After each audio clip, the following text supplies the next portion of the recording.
सर्वाः स्वस्तिना पूगा विश्वे देवाः स्वस्तिना ताचोरेचनेमि ओम स्वस्ति नः बृहस्पति ददातु मंगलम भगवान विष्णु मंगलम गुरुदेव मंगलम पुटे हाते मंगलाय तरेहि तदेव मंगलसुतरं तदेव ताराबलं तदेव विद्याबलं तदेव लक्ष्मीपते श्री लक्ष्मीनारायण भगवान की जय श्री चामुंडा भगवान की जय सोलेश्वर महादेव की जय दत्तात्रेय भगवान की जय त्रिपुरा सुंदरी भगवान की जय कृष्णावली समाज की जय शिव शिव भनिदिनु होला मरि जाने दुई दिनको यो चोला शिव शिव भनिदिनु होला मरि जाने दुई दिनको यो चोला। निर्जला एकादशीको अवसर पारेर चाङनारायण नगरपालिका वडा नम्बर 2 ले ज्येष्ठ नागरिकहरूका समस्या तथा समाधान बारेमा अन्तर्क्रिया कार्यक्रम श्री राधाकृष्ण सत्सङ्ग केन्द्र दुवाकोटको परिसरमा आयोजना गरिएको थियो, जसको समन्वय ज्येष्ठ नागरिक समाजले गरेको छ भने कार्यक्रममा ज्येष्ठ नागरिकहरूको निशुल्क स्वास्थ्य परीक्षण गर्नुको साथै स्थानीय जनप्रतिनिधिहरूले ज्येष्ठ नागरिकहरूको समस्याको बारेमा अन्तर्क्रिया गर्नुको साथै श्री राधाकृष्ण सत्सङ्ग केन्द्र परिवारको तर्फबाट ज्येष्ठ नागरिकहरूलाई जीवन सहजताको समाधान बारे ज्ञानबोध गराउनु भएको थियो। साथै ज्येष्ठ नागरिकहरूलाई मनोरञ्जन गराउन खैजडी भजन समेत प्रस्तुत गरिएको थियो। ज्येष्ठ नागरिक माता पिता की नारायण गरौ नमस्कार हरे राम गरौ नमस्कार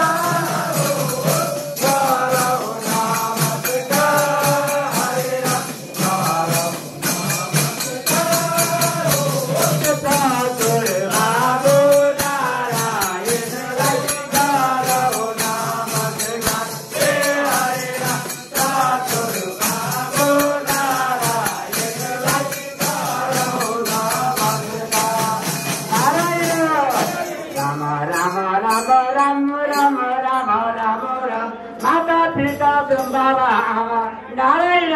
सबलाई नमस्कार हरे राम सबलाई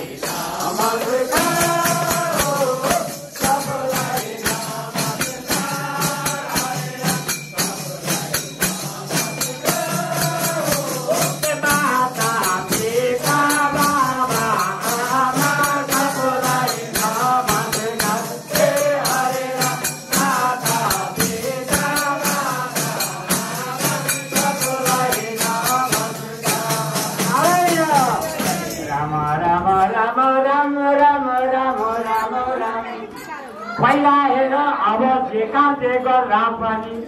जहाँसुकै यज्ञ गर्दा पनि गणेशजीलाई जीवन चाला गर्नु भनिरहेको हुनाले नारायण प्रभु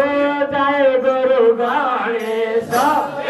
हरे राम जय गुरु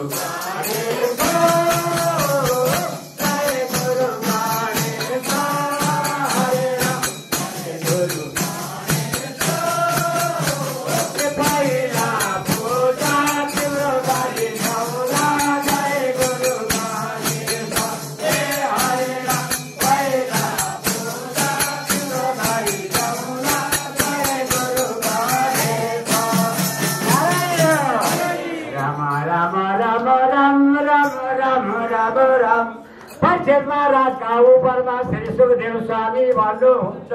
ए बर्जेल महाराज सत्य फिर्ता कपर कलि तारेको 10 स्कन्द भागवतको नारायण बाबु कुल्लीला सुनाए देऊ हरे राम कुल्लीला सुनाए देऊ कुल्लीला सुनाए देऊ हरे राम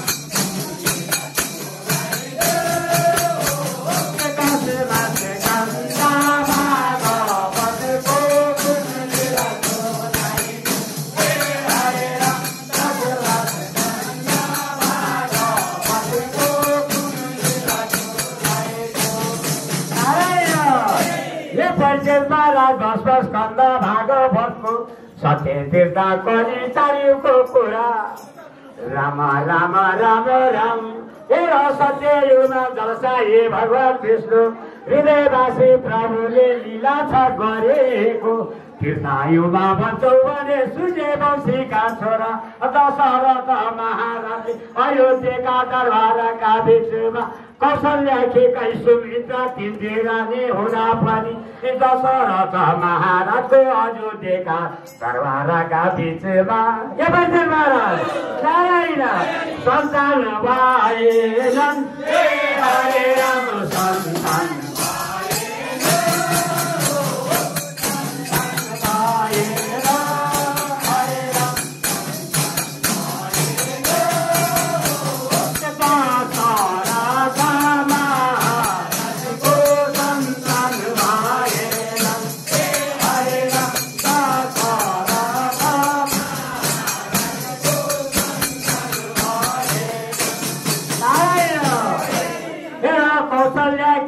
सुमित्रा तिनले रानी हुँदा पनि सन्तान भएन गुरुवशिष्ठका आज्ञाले गर्दा राम लक्ष्मण भरत शत्रुघ्न चार भाइ छोरा जन्मे उतातिर भन्छौ भने देखि चन्द्रवंशीका छोरा हेर वसुदेव महाराज हेर रानी देवकीको विवाह भएको कुरा पो सुनाइदेऊ कि हेर मथुराका कारागारमा जो जन्म 8औं वर्ष गर्भ जन्म जो चन्द्रबाबु नारायणले जन्म लिएको कुरा पो सुनाइदेऊ के हेर हस्तिनापुरका दरबारका बिचमा पाण्डुका छोरा स्त्री नकुल अर्जुन देउसे पाँचै भाइको र दुर्योधन शकुनीको कुरा पो सुनाइदेऊ के उता नलराजा र दमयन्तीको कहानी पो सुनाइदेऊ के उता हरिचन्द्र राजाको हेर दुःखको कुरा पो सुनाइदेऊ के उता हिँडेको सेपुका छोरा प्रहलादले नृसिंहहरू मारण गरेर भगवानले गरेर हिरण्यको सेपुलाई वध गरेको कुरा पो सुनाइदेऊ कि नारायण ए बाबु कुल्लीलाई सुनाइदेऊ हरे राम कुल्लीलाई सुनाइदेऊ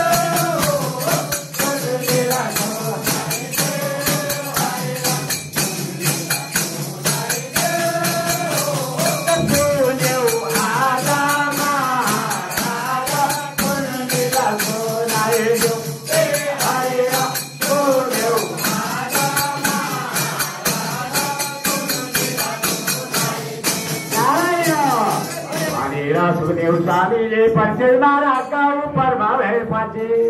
यो गुरु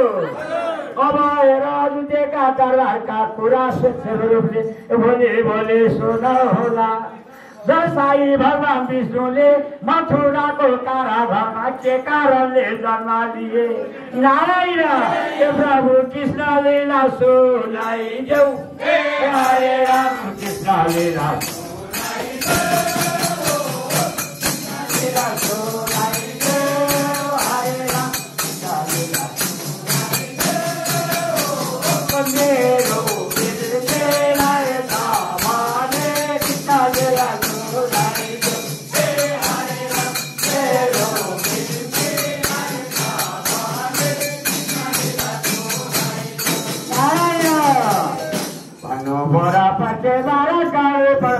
सुखदेव स्वामी भन्नुहुन्छ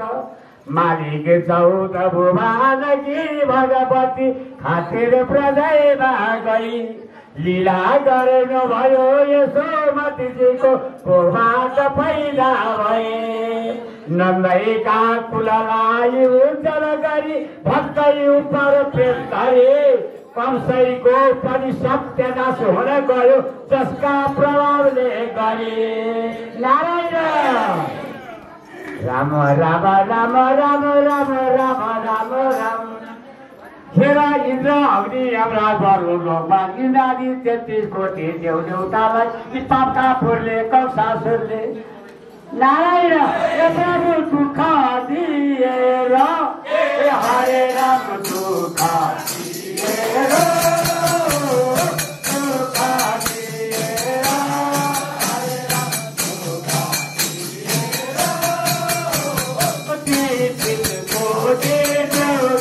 Bye.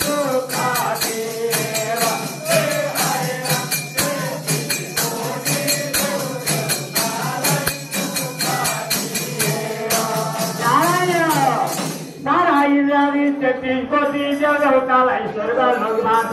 पाप्का पुर्ने कंसासुरले जो हटायो र स्वर्गमध्ये पत्तालको राज्य गर्न थाल्यो। भनेपछि हेर चतुरबाबु नारायण उन्नातिर भन्न लाग्नु भयो। यही एउटा हो। अब हेर राजा, हेर उग्रसेन राजाकी छोरी देवकीलाई हामीले माया शक्ति रूप गरेर जन्म दियो भनेको छ। हेर देवकी उग्रसेनकी छोरी देवकी भएर जन्मानी छिन्छ।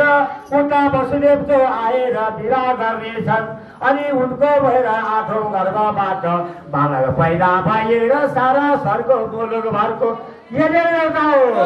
नारायण भोबार हर्ने छन्, हरे राम भोबार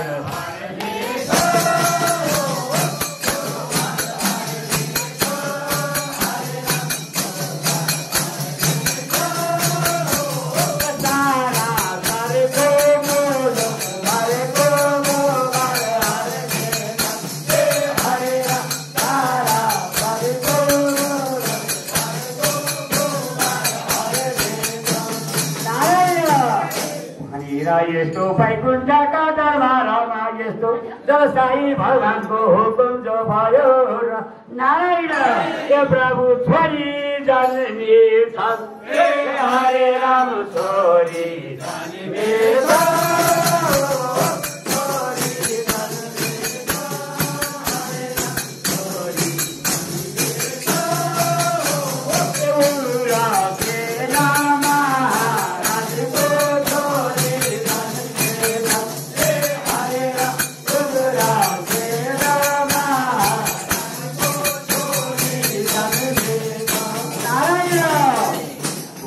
महाराजकी छोरी जन्मी छन्। कति थिएन भने हिमालय पर्वततिर काकी फुसी पार्वती भन्दा पनि राम्ररी उग्रसेन महाराजले नारायण देखे झलकै हरे राम देखे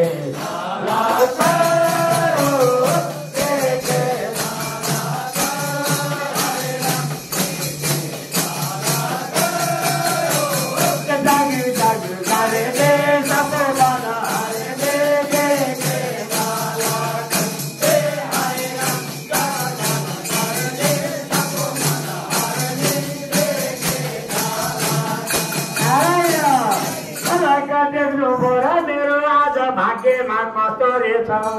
हेर आज यस्तो भगवती उत्पत्ति भइन् मेरा घरमा भनिकन उग्रसेन महाराजलाई साह्रै खुसी जो भएर उतातिर आखिरीका पल्ला छेउमा बढ्दै बढ्दै गई।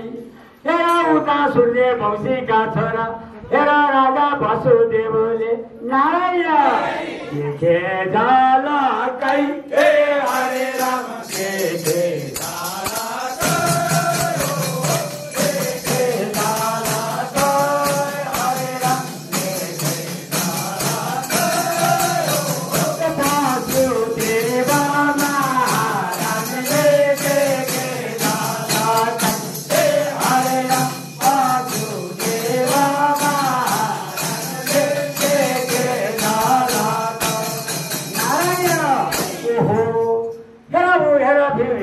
उग्रसेनको राजाकी छोरी एकदम राम्री छन्। अब मेरो पनि आजसम्म विवाह भएको छैन भनिकन राजा वसुदेव कतैबाट गेलाइछन्। उग्रसेन महाराजको दरबारका बिचमा नारायण प्रभु भयो सवारे हरे राम भयो।